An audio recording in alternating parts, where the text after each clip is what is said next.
नवीन निवास विजेडर वरिष्ठ नेता देखा मिली प्रताप देव तनु सब्यसाची नायक संजय दास वर्मा भली नेता नवीन निवास पहुंची कालिकेश नारायण सिंहदेव और अन्य किसी वरिष्ठ नेता भी उपस्थित अच्छा किसी गुरुत्वपूर्ण प्रसंग में नवीन निवास आलोचना बीजेडी पराजय पर विजयी और पराजित नेता नहीं नवीन बैठक करते आज पुणी थे वरिष्ठ नेता नहीं नवीन निवास रे बैठक होईची यार भितरे गतकाली अरुण पट्टनायक नवीन निवास आसीथिबा ने सूचना मिलुतला। मान्यवर विजु जनता दल सभापति श्रीयुक्त नवीन पट्टनायक को साक्षात करी आमे तांको प्रति हमर सॉलिडारिटी शो कलु एवं जो कार्यक्रम करचंती ओडिसावासी समस्ते ताको सबुदिन पई मने रखिबे एवं आगामी दिन में विजु जनता दल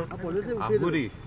जनसाधारण सेवा कर दलर मान्यवर सभापति श्रीयुक्त नवीन पट्टनायक को आम कर्सी कल करूँ सांगे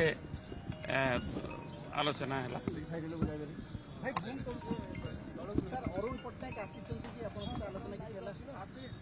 आम सांगे से विषय किसी आलोचना है आम पार्टी प्रेसिडेंट नवीन बाबू को भेटा लगी जाइलु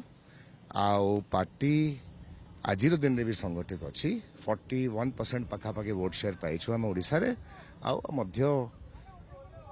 आगामी दिन में गोटे कंस्ट्रक्टिव ऑपोजिशन रोल प्ले करिबा आम खाली नवीन बाबू को भेटा लगी जाइलु राज्य सभापति श्रीयुक्त नवीन पट्टनायक को आम आज भेटिलु एवं दलर संगठन को किभली भाव में सारा राज्य में शक्तिशाली करा जिवो एवं ओडिशार जनसाधारण आशा आकांक्षा किभली भाव में प्रतिफलित होबो एवं संगठन को किभली भाव में सुदृढ़ करा जिवो से संपर्क में व्यापक विचार आलोचना करा जायछि।